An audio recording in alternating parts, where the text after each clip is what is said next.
आइए जानने का प्रयास करते हैं क्या है धर्म, अर्थ, काम और मोक्ष। इन्हें पुरुषार्थ चतुष्टय भी कहा जाता है।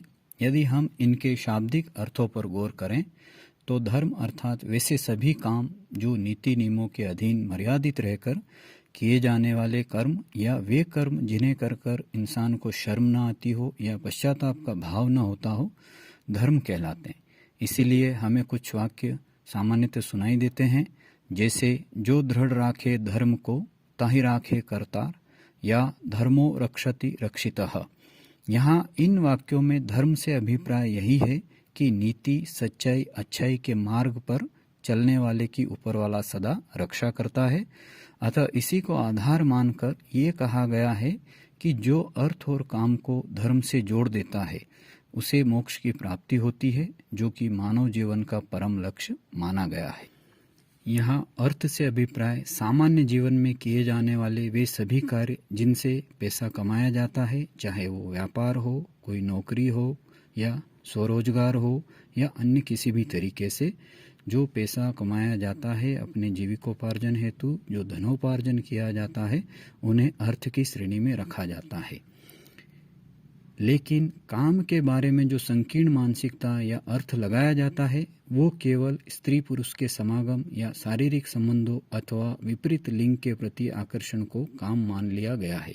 लेकिन इसकी व्यापकता के संदर्भ में इसका अर्थ देखें तो काम का मतलब इच्छा होता है।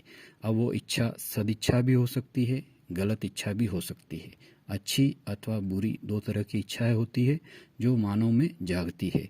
जैसे एक इच्छा मेरी शादी हो, बच्चे हो, बच्चों में यदि लड़का हुआ है तो एक लड़की हो जाए, लड़की हुई है तो एक लड़का हो जाए, ये मकान नहीं है तो मकान बन जाए। ये जो सारी इच्छाएं होती हैं इन्हें धर्म से जुड़ी इच्छा माना गया है, सदिच्छा माना गया है, अच्छी इच्छा माना गया है जिसमें कोई बुराई नहीं है। और इन सब की पूर्ति हेतु गृहस्थ अर्थ अर्थात धर्म के मार्ग से जो धनोपार्जन करे, कमाए, व्यापार करे, ये सभी धर्म की परिधि में आते हैं। लेकिन इनके विपरीत इच्छाओं अथवा उनकी पूर्ति हेतु गलत तरीके अपनाकर किए जाने वाले कमाई या धनोपार्जन या व्यापार या नौकरी जो नैतिक ना हो, अनैतिक हो, धार्मिक न होकर अधार्मिक हो, जो कि मोक्ष प्राप्ति में बाधक होते हैं। अतः मनुष्य पुनरपि मरणम पुनरपि जननम, पुनः जन्म मरण की प्रक्रिया से मुक्त नहीं हो पाता है। इसे और भी सरल उदाहरण से आपको समझाऊं तो मान लीजिए आपको 4 फीट की एक लकड़ी देकर ये कहा जाए कि इसके 4 समान टुकड़े करके लाइए, तो आप क्या करेंगे?